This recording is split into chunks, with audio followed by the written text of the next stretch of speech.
eu vou conversar com o Evandro Vilela, ele é pecuarista, uma liderança do setor, e a gente vai falar sobre o caso de mal de vaca louca, que tá tendo essa questão preocupante entre os pecuaristas. Evandro, diante de tudo isso, o pecuarista tem muitos desafios. Com certeza, Ludmila, são os desafios, como você disse mesmo, né? Que acaba pegando a gente, principalmente numa situação assim. A gente já vinha com uma arroba, um preço baixo, né? E estava começando a melhorar um pouquinho esse preço, aí vem essa notícia aí desagradável desse mal da vaca louca que acabou pegando a gente de surpresa, né? Além de ser um cenário que a gente já viu em 2021, setembro, outubro, novembro, ali no final do ano, com essa mesma questão do mal da vaca louca, que eram casos atípicos, né? Que não tem risco ao consumo, e mesmo assim o pecuarista sofreu com a queda do valor. É uma situação idêntica do que aconteceu. Agora, nós temos um cenário um pouco diferente, né? Até pela a questão dessa época agora, a gente tem um pouco mais de pasto, às vezes a gente consegue segurar um pouco mais o gado no pasto e diminuir essa oferta para não cair tanto, né? O preço. E temos também um cenário diferente também com a China, que ela tem hoje um estoque mais baixo do que naquela época. Então a gente acredita que com isso a gente pode reverter essa situação o mais rápido possível, né? Por esses motivos.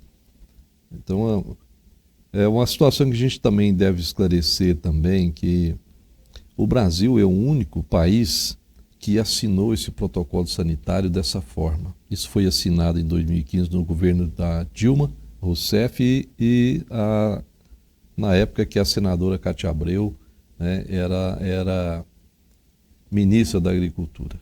Então foram assinados esse tipo de protocolo. É um protocolo que ele acaba sendo unilateral, né, e foi assinado pelo Brasil, que dá essa prerrogativa para a China.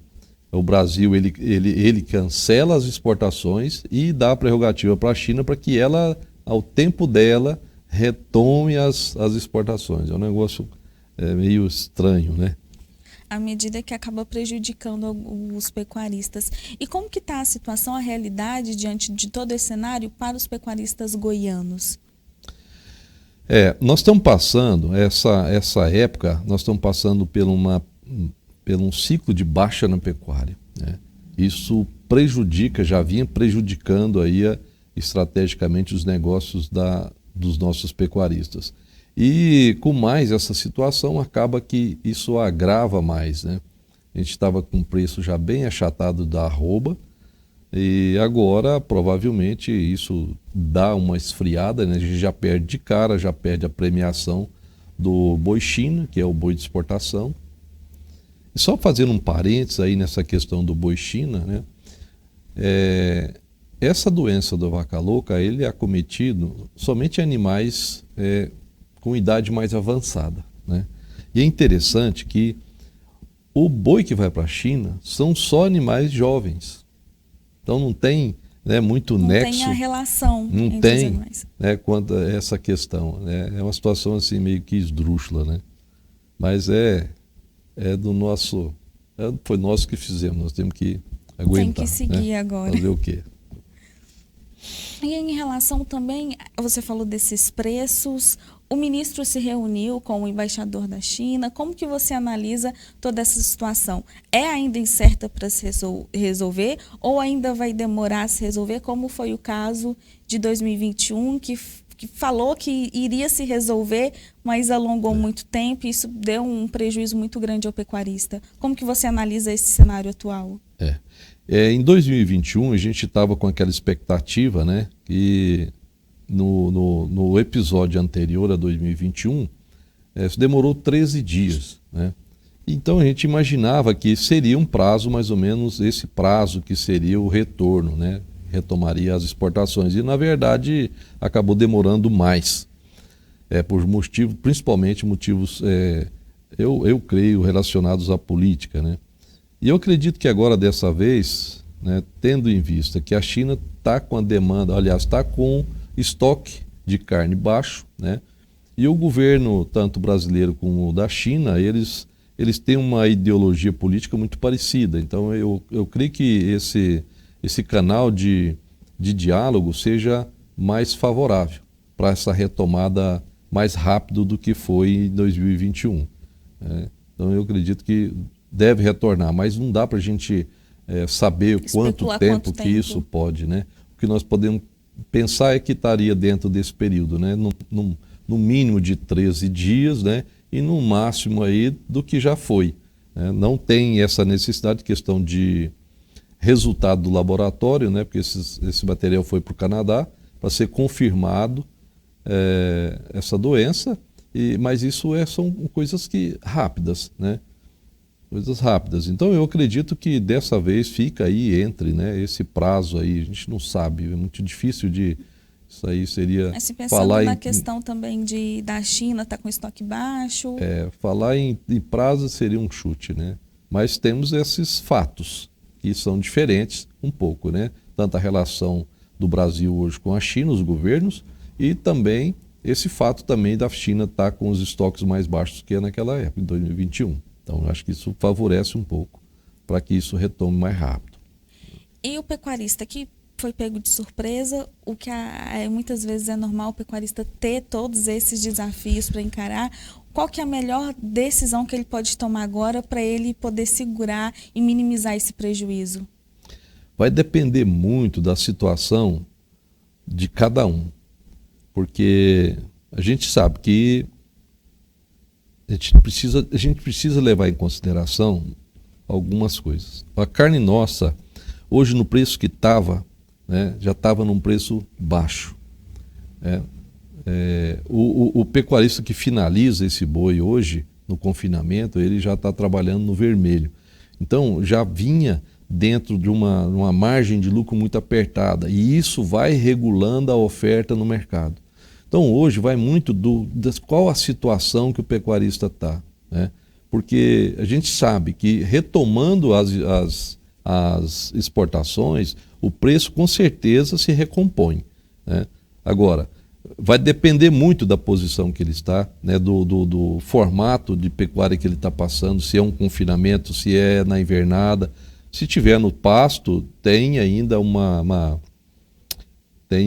vantagem, né? Que no pasto nós estamos na época de chuva e às vezes a gente pode protelar um pouco mais aí, a levar esses bois para o abate. Agora, se tiver no confinamento, é mais apertado, porque o custo do confinamento por dia é muito alto, né? Então, às vezes, inviabiliza o negócio dele. É muito complicado, muito complexo aí a situação aí dos pecuaristas nesse momento, com certeza. E falando da questão política, como que você analisa a imagem do Brasil diante desse caso? Prejudica? Como que é essa análise vista por outros países? Não prejudica em nada. Não prejudica em nada. Essa doença é uma doença que é normal, é uma doença degenerativa. Isso acontece somente em bovinos com uma idade mais avançada. Então, não tem porquê de prejudicar a imagem do Brasil de maneira nenhuma, né? E o Brasil tem feito um trabalho muito bem feito nessa área de exportação de carne, na produção de carne. Os produtores têm dado também a sua contribuição no sentido de entregar uma carcaça mais bem acabada, um boi mais novo. Então, tudo isso é levado o nome do Brasil lá no exterior. E com o advento da saída da vacinação contra a febre aftosa, nós também já vislumbramos alguns outros países consumidores para que seja exportada a nossa carne. E um deles, o principal, é o Japão, que a gente vem trabalhando isso já há algum tempo, né, para conseguir a abertura deles para a gente estar exportando a nossa carne para o Japão. É um mercado bastante importante. E outra, agora há pouco, né, nós tivemos aí a abertura aí de 11 plantas foram habilitadas para exportação também, né, para a região da Ásia também, que é um grande consumidor da nossa carne. Nossa carne, para dizer, só para esclarecer, é uma carne de ótima qualidade, né, isso visto do exterior, e assim para nós também, né, com um preço também de mercado externo baixo, né, nós estamos aí em torno de 5 e poucos dólares aí por tonelada, né, isso aí por arroba. Então isso é barato, né, no mercado exterior, e isso faz com que a gente seja agressivo nesse mercado, né? Então o mercado de carne brasileira, eu acho assim que é crescente, né? Existe essas dificuldades, essas situações às vezes que sai do controle um pouco do contexto comercial, que é essa oferta maior, né? Isso é também sabido pelo mercado que isso acontece, o ciclo da pecuária, né? O mercado já conhece isso, sabe que isso vai acontecer. O mercado agora começa a retroagir, né? Abatendo vacas, né? Daqui a pouco começa a faltar bezerro, começa a subir o preço e assim vai. Aí começa a reter fêmeas de novo para produzir mais bezerros, aí chega de novo, completa o ciclo e começa de novo essa mesma situação que estamos hoje. Então, essa questão da imagem é justamente para a gente poder tirar um pouco, porque acontece um caso desse, cria-se um alarde muito grande, um pânico muito grande, mas não leva em consideração a qualidade com que o pecuarista trabalha esse material, esse boi, a questão de investimento genético, é muito investimento em cima do material para entregar essa alta qualidade. A gente tem que pensar assim, que o lado de lá é o comprador. E ele vai tentar de todas as formas e usar de todos os subsídios para tentar comprar melhor. Quer dizer, comprar com preço mais baixo. Então ele vai usar de todas as artimanhas, de todas as formas que a gente já conhece, né, desde quando começamos a trabalhar com a China principalmente. E só abrindo um parênteses, a China é um grande comprador do Brasil. Hoje ela do que a gente exporta, dos 30% produzido no Brasil que a gente exporta, ela compra 57%. Então ele é um grande player hoje no mercado de carnes. E eles são assim muito, muito bons para negociar, né? A gente tem que ficar bem atento pelos movimentos e nos movimentos que a China faz. Eles são negociantes mesmo, eles são muito bons no que eles fazem. E nós somos vendedores, né? E precisamos entregar uma mercadoria de melhor qualidade para que a gente possa manter e ter, né, essa vontade de outros países também virem comprar a nossa mercadoria, né? Temos que entregar uma mercadoria de excelência. E mostrar isso também, todo esse trabalho feito. Nós precisamos, o agronegócio em si, ele é muito fraco nesse sentido de divulgação, né, do que nós temos. Nós produzimos hoje um gado melhor, um gado mais precoce, um gado de melhor qualidade hoje do que um tempo atrás, há 10 anos atrás, né? E essa evolução, a gente não consegue dar uma ênfase maior para que a gente consiga ter aí um resultado melhor nas nossas negociações. Eu acho que falta muito isso dentro dos nossos meios de comunicações, para que isso chegue lá fora, para que isso até chegue para os consumidores do mercado interno. O mercado interno é responsável por 70% do que é produzido. Então, o mercado interno, a gente vê muitas campanhas ao contrário, né? Contrariando a lei natural das coisas, né? Desde de muitos anos a gente sabe disso e é notório que a carne é um alimento muito completo, muito necessário, e hoje a gente tem, né, muitos veículos de comunicações hoje, muitas empresas hoje trabalhando no sentido contrário disso, né? É difícil, mais um meio, desafio. É mais um desafio, né? como a gente está nadando aí contra a correnteza.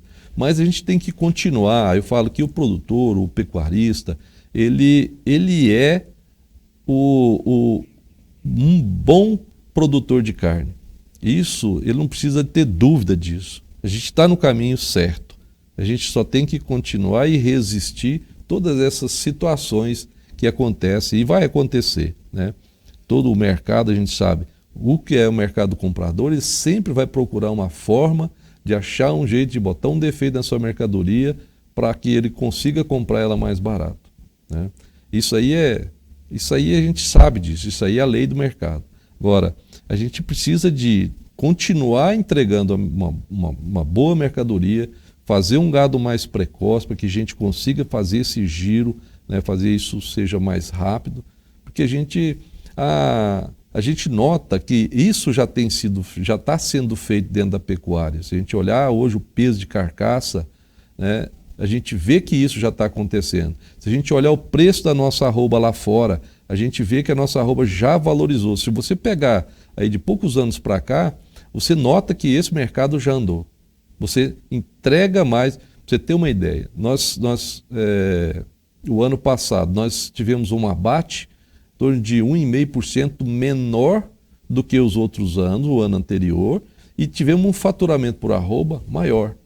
Então você vê que a gente tem uma eficiência, o produtor tem dado esse contraponto aí dessas situações todas de mercado.